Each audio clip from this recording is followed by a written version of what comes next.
lytter til podcasten Forstyr på hormonerne med NHT. En rejse ind i hormonernes verden med Annette Paulin som din rejseguide.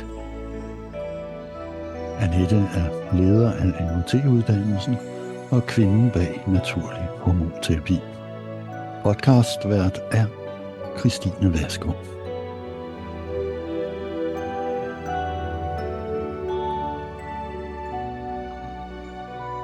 Velkommen her, Annette, til vores andet afsnit. I dag der har vi hvad var det, du kaldte det? Det var ikke klassisk, atypisk. Hvad kalder vi det? Ikke så kendte, kan man måske også sige. Og det handler jo blandt andet om, hvordan der bliver set i det konventionelle sundhedssystem, hvis du går til lægen for eksempel, ikke? Hvis du går til lægen med søvnproblemer, og du ikke har hedeture, så vil du få at vide, at det ikke er overgangsalderen. Hvis du går til lægen med en depression, og du ikke har hedeture. Altså hedeture er ligesom det meget af det klassiske symptom, ikke? Og har man ikke det, så vil man få at vide, at det ikke er overgangsalderen. Eller du kommer med stress og udbrændthed. Det er ikke overgangsalderen. Hvis ikke du samtidig har hedeture, så hvad skal man sige, der er mange, der bliver fejldiagnostiseret og fejlbehandlet i den her fase, hvis de ikke har de typiske symptomer. Ja. Og der synes jeg jo, der er en mission i at gøre opmærksom på, at hey, det kan sagtens være overgangsalder. Altså søvnproblemer, massive søvnproblemer for eksempel, og depression, også uden hedeture og de klassiske symptomer, kan i sig selv være på grund af overgangsalderen. Ændringerne i hormonerne. Jeg siger jo ikke, at det altid er, men altså hvis du er en kvinde et eller andet sted mellem 40 og 55, og du begynder at lide af depression eller massive søvnproblemer, så er det meget muligt, at der er en hormonel årsag. Der kan også være andre ting, men det er i hvert fald, jeg vil sige, det vil altid kunne betale sig at se på hormonerne. Og det, som mange siger, når altså klienter, det er, jeg kan pludselig ikke genkende mig selv. Altså, det er nye problemer. Altså, det er en anden type, end hvis du har en person, der har lidt af søvnproblemer hele livet, eller lidt periodevise depression. Periodevise depressioner, som for eksempel typisk kommer omkring menstruationerne osv., det er også hormonel ubalance, ikke? Men får du en massiv depression der sidst i 50'erne, som jeg gjorde, ikke? Det kan altid betale sig at se på hormonerne i den forbindelse. Ja, jeg tænker, at det er jo meget interessant det her med, hvordan vi ved, at vi bliver påvirket af dagligdagen. Altså vi bliver påvirket af den stress, og jeg tror, de fleste ved også godt, at de kan blive påvirket af giftstoffer og så videre. Men det, der er naturligt i os, det er jo vores forandring. Det er jo vores hormoner og den cyklus og de forskellige faser, vi går igennem livet. Det er jo måske i virkeligheden det mest naturlige i os. Det er der, hvor vi kan se, at vi er naturlige. Det er, at vi har det her, og det påvirker os, og vi bliver nødt til at have naturen med som en medspiller. Fordi den er i os. Altså, og vi kan ikke komme uden om den.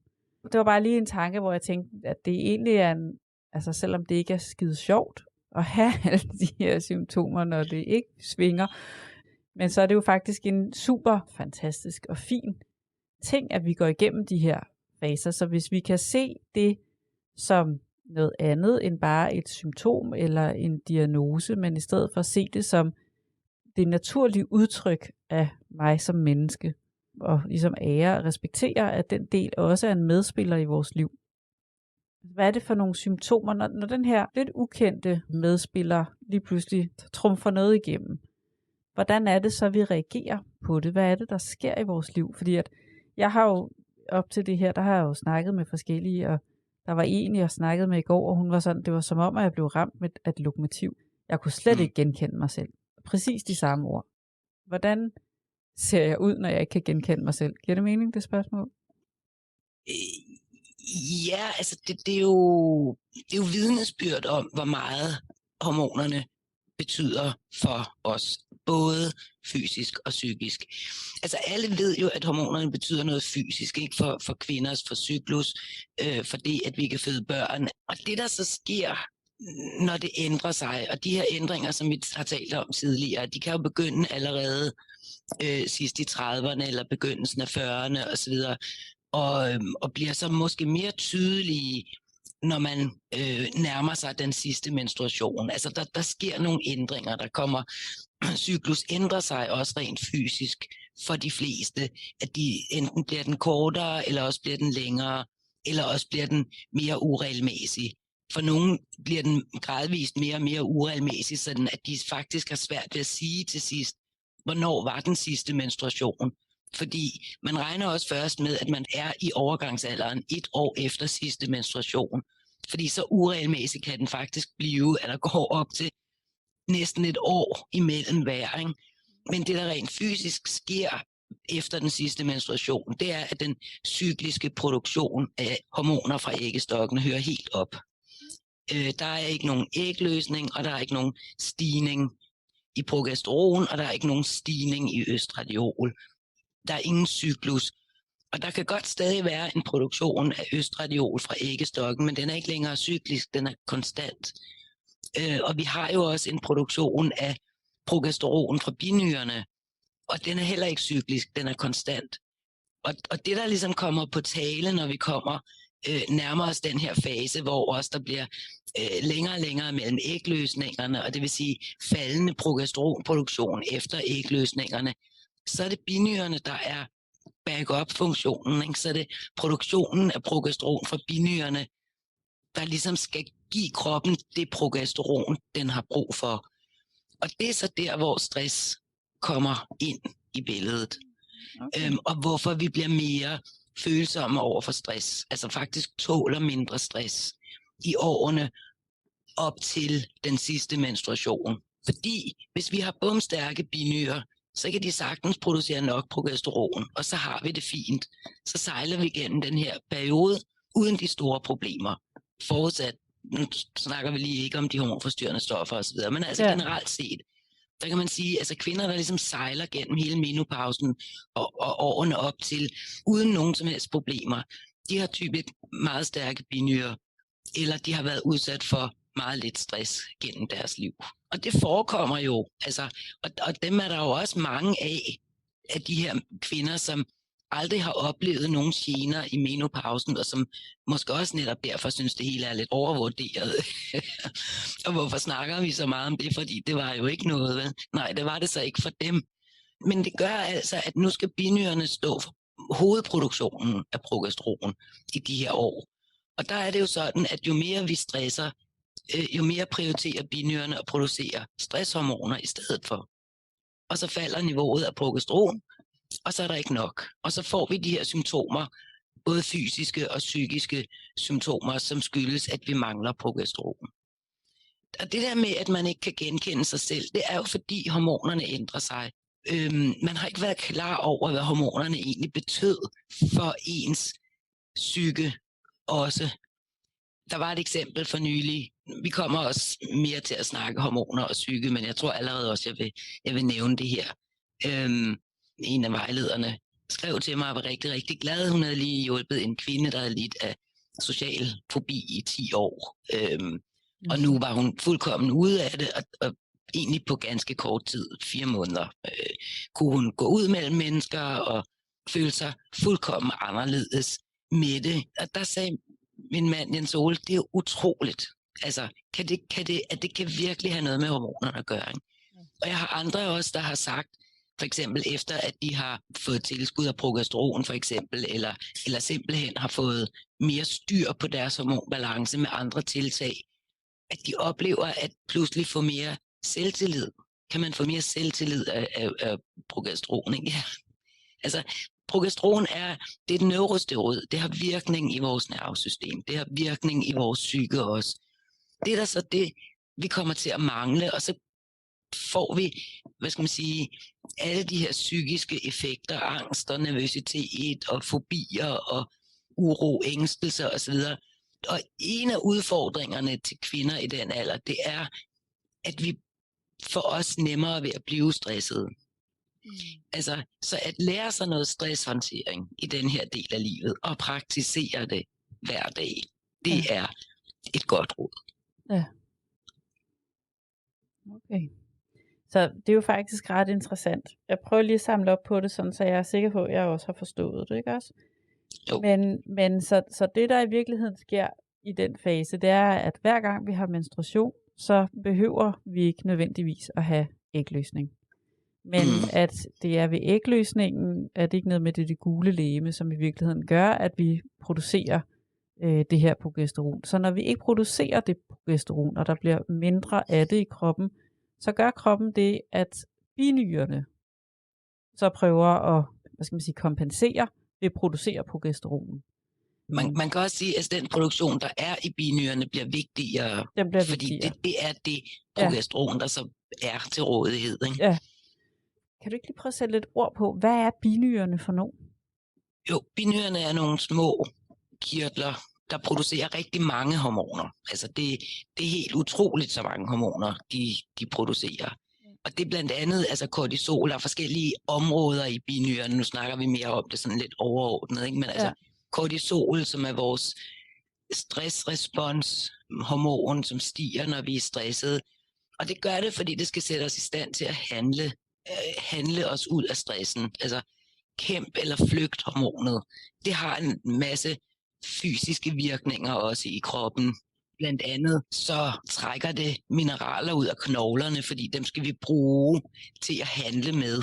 Så hvis man stresser i meget lang tid, så kan man faktisk også gå det ud over knoglerne. Knoglerne er vores mineraldepoter. Og så er der andre hormoner også, pregnenolon og DHEA, som er opbyggende hormoner, og også progesteron, som også er et opbyggende hormon, og et neurosteroid, altså det opbygger nervesystemet, gendanner nervesystemet, kan gendanne hjerneceller. Der har i mange år var der en tro på, at hjerneceller ikke kunne gendannes, men det kan de faktisk godt, og neurosteroiderne, som blandt andet er progesteron, er noget af det, der kan få kroppen til at gendanne hjerneceller. Så når hvis vi nu for eksempel er meget stresset, og vi producerer meget lidt progesteron, det er jo vejen til helvede, så tænker jeg lige, så går det bare ned ad bakke. Når man bliver for binyretræthed, er det så den vej, man går? Altså, er det der sker? Ja, det er det, der sker. Altså kortisol er et overlevelseshormon. Det handler om, at vi kan kæmpe eller flygte os ud af den her stress. Vores krop er ikke meget anderledes, end den var for mange tusind år siden. Så før i tiden var fare, der gav stress i kroppen. Det var noget, vi skulle håndtere. Ikke? Et eller andet, der skulle handles på. En fjende, der kom, eller et vildt dyr, der skulle nedkæmpes, eller et eller andet den stil. Og vores krop reagerer altså på ting, altså en trafikkø, eller ventetid, eller et eller andet, vi tænker på, vi er nervøse for. Der reagerer kroppen, som om den står over for et vildt dyr og producerer kortisol, så vi kan kæmpe eller flygte.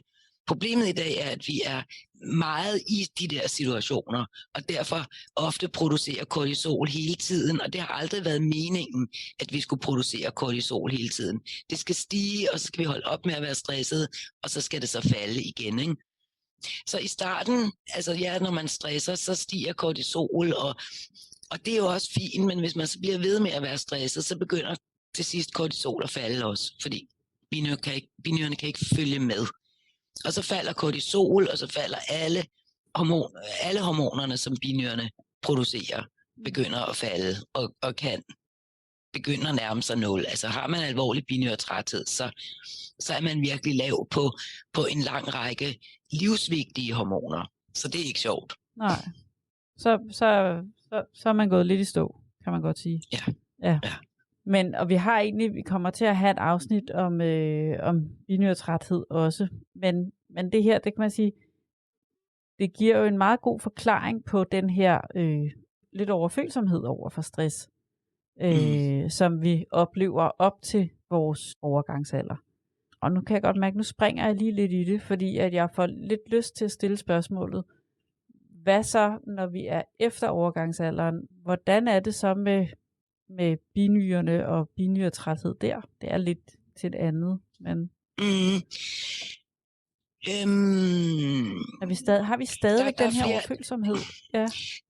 Nej, altså der er flere faktorer, der spiller ind her. Altså, så Ja. det er svært at give sådan et generelt svar. Man kan sige, det betyder noget, hvor meget du har stresset gennem hele livet. Fordi jo ældre vi bliver, jo længere tid har vi levet, og jo længere tid har de her kirtler skulle producere hormoner. Ikke? Men lad os nu sige, at du har levet rimelig stressfrit det meste af livet, og dine binære er rimelig stærke. Så er der spørgsmålet om overvægt, fordi der stadig produceres østradiol i fedtvævet for eksempel. Men nu siger vi, at du er ikke overvægtig, så der er ikke nogen særlig høj produktion af østradiol. Og forudsat de her ting, og du heller ikke er så meget belastet af tungmetaller og hormonforstyrrende stoffer, som Det lyder næsten helt kan utopisk. ophobes gennem årene. Ja. Okay. Ja. Men og forudsat, ikke, de her ting, hvis alt det der er i orden, og du så kommer ud på den anden side af overgangsalderen, ja, så får du en større modstandskraft igen over for stress, fordi der ikke længere er brug for så meget progesteron til at afbalancere det østradiol, der produceres i æggestokken. Ikke? Og der er det jo netop, som du før også fremhævede, i den månedlige cyklus, østradiol stiger fra æggestokkene hver måned, uanset hvad der sker. Progesteron bliver kun produceret, hvis der har været en ægløsning.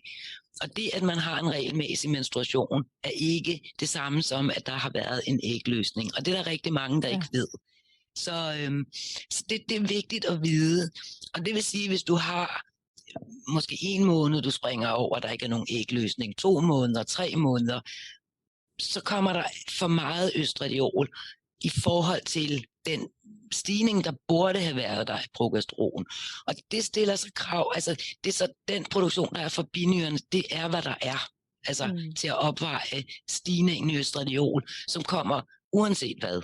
Uanset om der er ægløsning eller ej. Den er ikke afhængig af noget. Og når efter selve menopausen, altså når menstruationerne ophører, så er der ikke længere en stigning i østradiol. Så er der ikke behov for mere progesteron. Og det vil sige, at så kan du godt faktisk stresse noget mere og få en større modstandskraft over for stress, end du har i de år. Ja, okay. Op til. Det er jo meget interessant faktisk. Og jeg tænker også, at det er super vigtigt, fordi at vi jo, nu taler jeg jo for mig selv, ikke? Men nu børnene, de er jo begyndt. Min datter, hun bliver 18 om 3 dage. Jeg begynder at have store børn nu. Jeg begynder at have tid til at finde mig selv. Jeg begynder at kunne udleve mig selv på en helt anden måde, end jeg kunne, inden jeg fik børn, og mens jeg havde børn. Jeg synes, en af mine daglige udfordringer, det er at balancere. Altså, balancere netop, hvor meget jeg træder på speederen, og hvor meget jeg holder igen.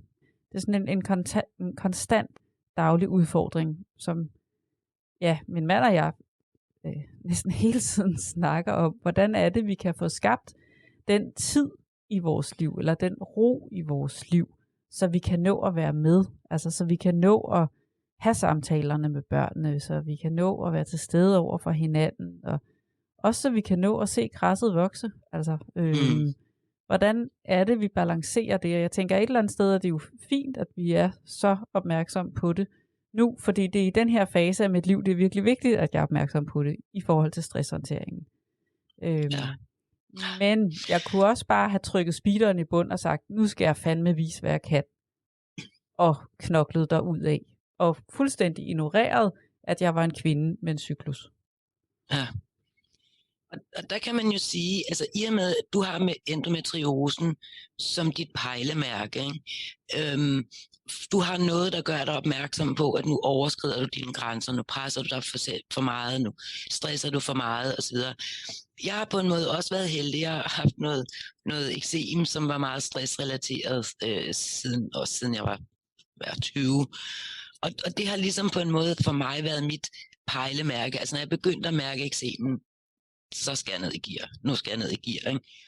Og på en måde kan man sige, altså sådan noget kan jo være meget irriterende. Altså, og vi kunne jo også godt vælge en anden vej. Altså, du kunne have valgt at få cysterne opereret væk og sige, nu jeg gider ikke have med det at gøre, eller få fjernet hele underlivet. Eller hvad nu folk vælger, ikke? Fordi de synes, de kan ikke have med det at gøre. Og jeg kunne have valgt at sige, nu siger jeg ja tak til noget binyre, bare komme over, og så bruger jeg bare det, så jeg kan knokle videre. Ikke?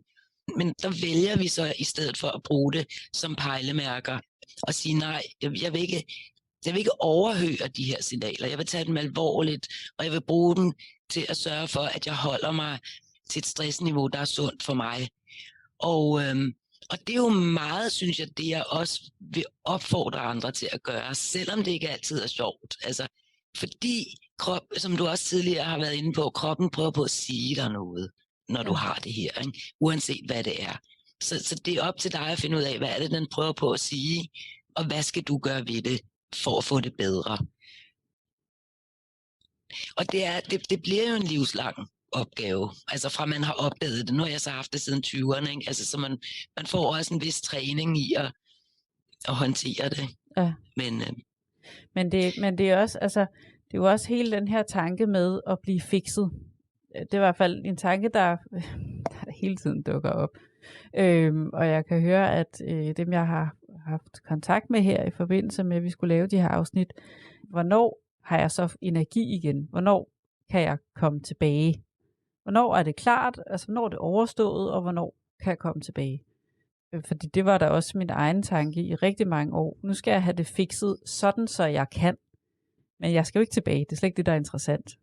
Så man kan sige, det har været den største gave i forhold til at skabe et liv, hvor at det med at vende tilbage og tro, at jeg skulle præstere en masse, og være en masse for alle mulige andre, og tro, at jeg skulle være, altså fordi langt hen ad vejen, er det jo ikke fordi, de har bedt mig om det, det er jo fordi, jeg havde en forestilling om, at de ville være glade, hvis jeg gjorde det. Så det er jo sådan mit eget lille hamsterhjulsparadigme, jeg har kørt af. Men den her med at ikke tro, at ens hormonbalance skal fikses. Vi er vores hormonbalance. Den er en del af os. Og jeg kunne faktisk godt tænke mig lige at dele en personlig historie i forhold til, fordi da jeg startede med at bruge progesteroncreme, der havde jeg været hos en NHT-vejleder, og så begyndte jeg at bruge det, og jeg havde, for at være helt ærlig, så havde jeg måske ikke sådan fuldstændig sat mig ind i alt. Jeg tænkte, okay, den fikser jeg. Altså, det må være sådan her, og jeg sad med det der måle, sådan en lille aflang måleplastikting, hvor der er sådan aftegnet, og der står så nogle tal på. Og jeg var ikke lige landet i mig selv der, så jeg kiggede på den, og så tænkte jeg, det må være det der. Så det var jo, altså det var en meget lille portion, jeg startede med at tage. Og jeg tror også, jeg havde lidt modstand på det og sådan noget. Så det var virkelig ikke meget progesteroncreme, jeg tog i starten. Og alligevel, det tog mig 3 måneder at vende mig til det.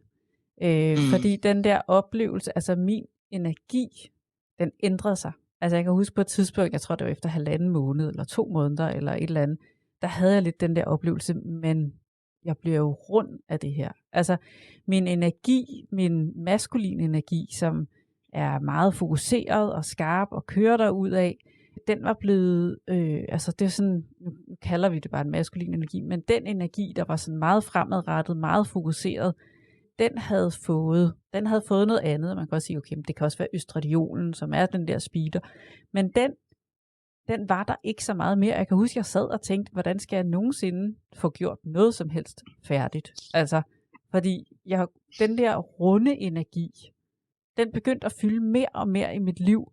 Altså, og det var så lidt, jeg tog. Men jeg kunne mærke, at energien ændrede sig inden i mig.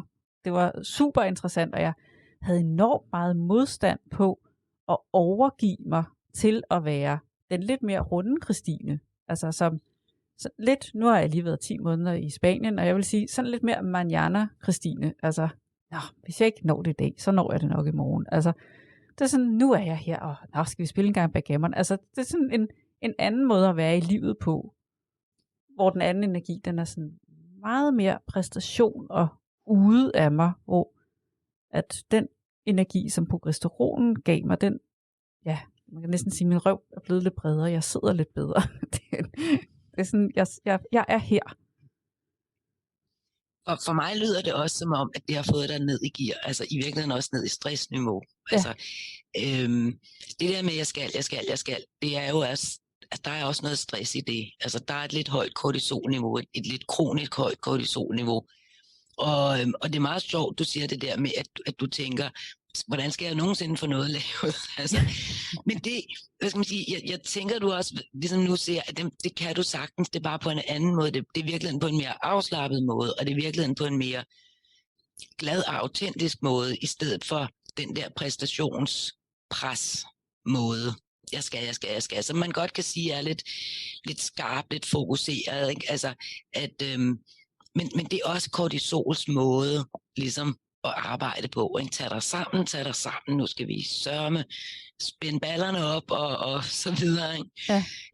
Fordi i virkeligheden vil jeg sige, altså du kan jo godt med den anden energi, vil jeg sige, få lavet lige så meget, men på en mere behagelig måde. Ja, det føles mere som et flow, altså, Ja.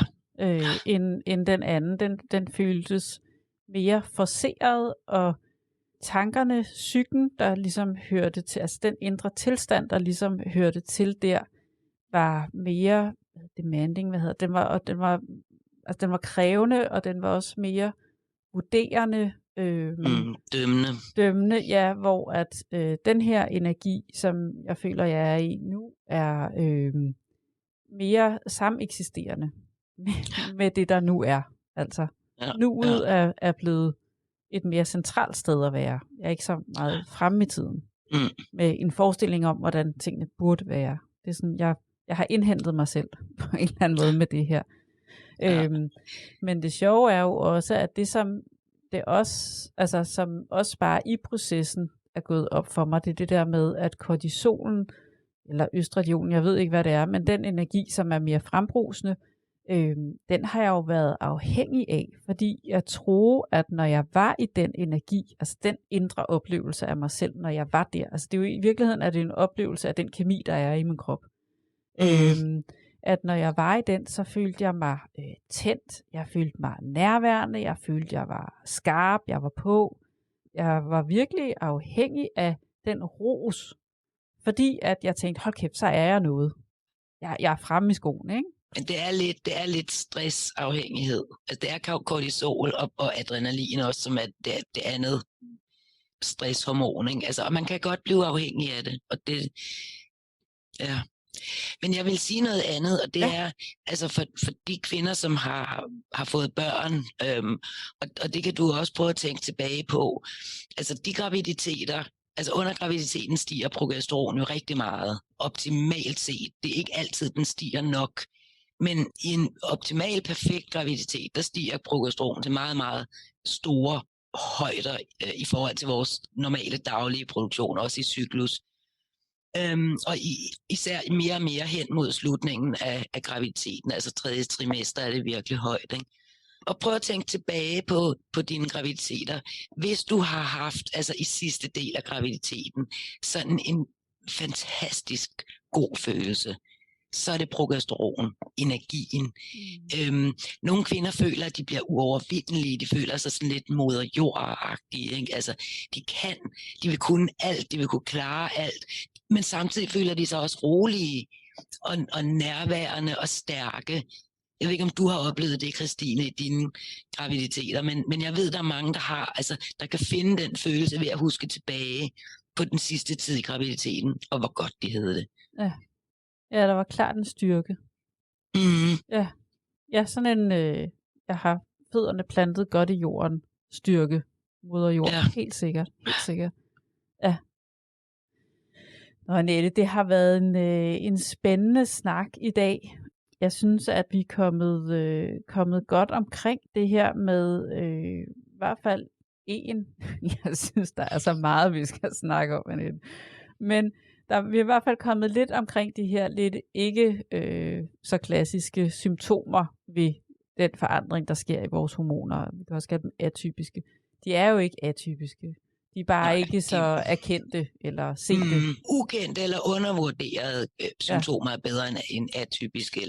Fordi de er nemlig faktisk meget mere udbredte, hvis man har øjnene åbne for dem, Ja. altså, så er det faktisk rigtig mange kvinder, der har de her symptomer. Så det er rigtigt, altså ukendte eller undervurderede, uerkendte Ja. Ja. er bedre. Ja. Og jeg synes lige, vi snakkede om, inden vi gik i gang med det her afsnit, at der lige var en ting, som vi gerne vil have med, og jeg tænker et eller andet sted, at jeg synes lige, vi skal runde det. Vi bevæger os stadigvæk lidt i fasen op til overgangsalderen. Det er i hvert fald meget den, vi har snakket om i dag, og hvordan det er at være lige der. Og så jeg har fortalt, hvordan det var det her med at lige pludselig at gå lidt ned i gear, og det her med at bruge, du fortalte om din allergi, jeg fortalte om min endometriose, men bruge symptomerne som pejlemærke i forhold til at kunne finde sin og holde sin balance. Men der er jo også hele tiden den der attitude eller kultur, eller hvad vi nu skal kalde det vi går og tror, vi burde gøre eller være. Og lige inden vi gik i gang, der sagde du det her med den her ligestilling, at og jeg siger det her med, nu børnene er jo store, nu kan jeg gå ud, og så kan jeg vise, at nu har de endelig sluppet mine ben. Nu skal jeg fandme vise, hvad jeg kan. Vil du ikke lige, da du nævnte det, vil du så ikke lige fortælle, jeg har også en helvedes masse kæphest i forhold til det, men jeg kunne godt tænke mig at høre, hvad tænkte du, da du lige sagde det? Jo, men jeg synes, der er blevet en tendens til, at kvinder gerne vil være ligesom mænd. Være mænd, kunne det samme. Og så man på en måde en form for udløber af ligestillingskampen, hvor man ikke så gerne vil indrømme, at man har en cyklus, eller at man har PMS eller menstruationssmerter for eksempel, fordi at det stiller en dårligere, for eksempel på et arbejdsmarked i forhold til mændene, som jo ikke har den her cyklus. Og derfor er det blevet lidt ligesom, at det vil vi ikke snakke om, det vil vi hellere undertrykke og lader som om det ikke eksisterer. Fordi det giver en følelse af, at vi er mindre værd end mænd, fordi vi har den her cyklus. Og vi er ikke mindre værd end mænd. Altså, men vi er bare ikke magen til mænd. Mænd og kvinder er fysiologisk anderledes. Kvinder kan føde børn. Det er i virkeligheden meget værre. Hvis ikke vi kunne det, så ville menneskeheden uddø. Så i virkeligheden, så skulle man sige, ja, jeg har en cyklus, og det er jeg stolt af. Eller, jeg er hedetur, jeg er en kvinde, der er den her ændring i min cyklus. Det er noget værd, det er beundringsværdigt. Jeg er beundringsværdig, fordi jeg har den her cyklus. Ikke? Ja. I stedet for, at vi prøver på at skjule det, og altså eksemplerne med altså, reklamer for bind, for eksempel, hvor de hælder blåt vand på og sådan noget. Ikke? Altså, at det skal ligesom skjules, hvad det her handler om. Ikke? Det handler om blodet, det handler om fertilitet, det handler om at kunne undfange og føde et barn osv. Jeg mener, jeg har læst om lande eller et land, hvor der er, hvor kvinder har fridage, når de har menstruation. Det er simpelthen en del af arbejdsbetingelserne. Jeg ved ikke, om man så vil sige, det er så at gå for vidt, men det er jo på en eller anden måde at sige, det er okay, det er der plads til. Forudsat selvfølgelig, at det så ikke viser sig, at de aldrig bliver forfremmet, eller whatever det har medført, det ved jeg faktisk ikke. Men det er jo faktisk ligesom at sige, at vi anerkender, at der er den her cyklus, og at der sker noget i kvindens krop en gang om måneden, men en blødning, det vil være godt for hende at kunne være derhjemme og slappe af den dag. Derfor har hun obligatorisk fri den dag hver måned. Er det ikke fedt? Er det ikke en anden måde at gøre det synligt på, og at ære det på? Jo, jeg synes, det er en så skøn tanke, Annette. Det der med at ære og vise frem, være stolt af kvindens cyklus. Altså at det at være kvinde, det synes jeg virkelig er en skøn tanke. Virkelig er en skøn tanke. Fordi, og jeg har nemlig også selv haft det lidt på samme måde, at jeg synes lidt, at ligestilling og lige regler og så videre, lidt har gjort, at vi har glemt at ære og værdsætte det kvindelige. Men at det kvindelige bare kan få lov til at være ligesom det mandlige. Men ja, altså selvfølgelig kan vi det. Men jeg synes ikke, det er der den største kamp, den er. Det er i det, du siger med, at vi snakker højt om det, og det er okay at snakke højt om det. Det er okay at have den her i virkeligheden er det jo, at det er okay at have de her faser, vi går igennem, og at livet forandrer os. Og hvor er det stort, vi kan lære at tilpasse os, at vi kan lære at mestre os selv i naturen. Altså dybest set er det jo lidt det. Det synes jeg er jo ret stort. Ja, og man kan sige, at overgangsalderen i hele den fase op til, at menstruationerne slutter, det er jo at tage en afsked med den fertile alder. Det er den her månedlige cyklus, der er ved at takke af. Ja. Og det kan være problematisk, eller det kan være uproblematisk. Men det er jo også fint nok at erkende, at nu ændrer mit liv sig, nu ændrer min krop sig. Der kommer nogle andre muligheder bagefter, ikke? Ja. Man behøver ikke lide sig gennem overgangsalderen, det er jeg jo ikke fortaler for, men det er okay at erkende, at der sker nogle forandringer. Ja.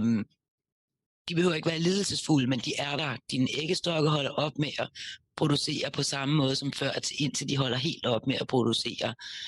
Og så starter en ny livsfase, hvor man får fokus på noget andet, og et større overskud måske til at gøre nogle andre ting.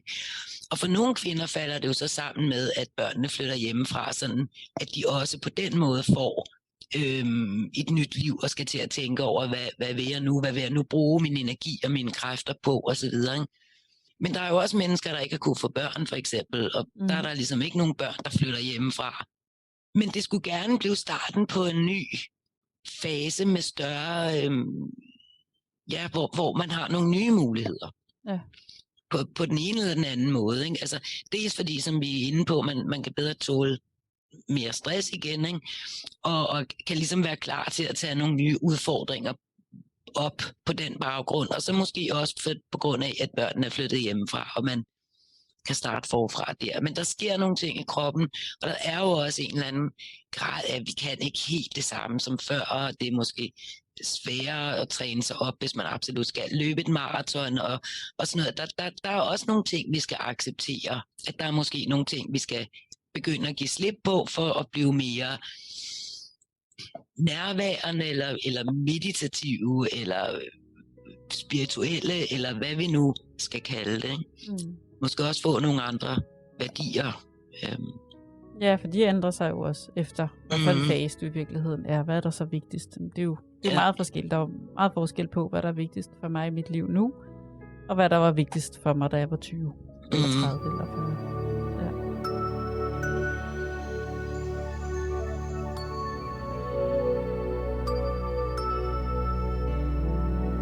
Du har lyttet til podcasten Få styr på hormonerne med Annette Paulin som din rejseguide ind i hormonernes verden.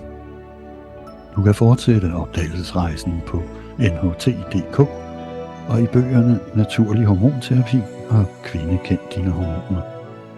Vi ønsker dig også velkommen tilbage til flere afsnit af podcasten Få styr på hormonerne med NHT.